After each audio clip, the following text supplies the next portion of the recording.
Some of you have heard me tell this story before, so if you'll bear with me as I tell it again, but I think it illustrates the point in which we are seeking to convey from this portion of the Scriptures. About 15 or so months ago, our littlest boy, Isaiah, wasn't feeling too well.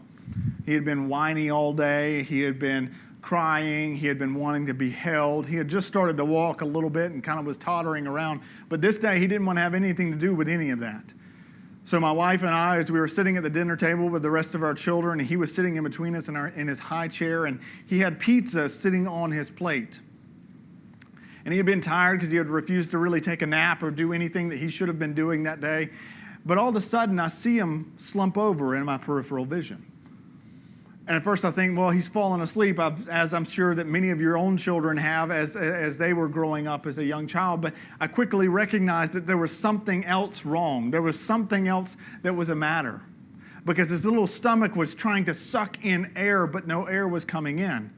And I realized that his eyes weren't doing the things that eyes normally do. And so there was a reaction there to where I picked him up, thinking that maybe he had had something lodged in his airway. I immediately turned him over and tried to dislodge whatever it was, but there was nothing there. There was nothing present. All I knew was that my little boy was in my arms and he wasn't breathing. And so as he began to change colors, I told my wife, "You've got to call 911. You've got to call 911. In which she found her phone and began calling him. I sat on our kitchen room floor. And I remember exactly where I was sitting, and I was staring out the back window, and I was holding him in my arms. And the only thing that I could think was, dear God, please let him breathe again.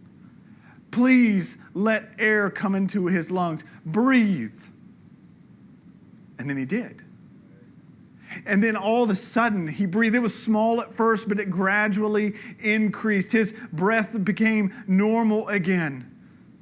Turns out he had just had a febrile seizure, but you know what? I'll never forget in that moment. I'll never forget the moment that life rushed back into his lungs. I'll never forget the moment that all of a sudden the life-sustaining power of the oxygen has on the human body, and the fact that he was so close to death. And here comes life rushing in. In the same way, when God steps into your living death, which is the way that you were living apart from Him, when He interrupts you going your own way, following your own path, seeking to go about your own desires, and He reveals to you the darkness in which you are entrenched with. When God steps in and says, that other stuff isn't going to fill the void in your soul. Only I can do that. Only when He does that, when He steps in and He shows you that, what your response will be is, what shall I do, Lord? You'll never forget the moment that He transformed your life and life enters into you for the first time.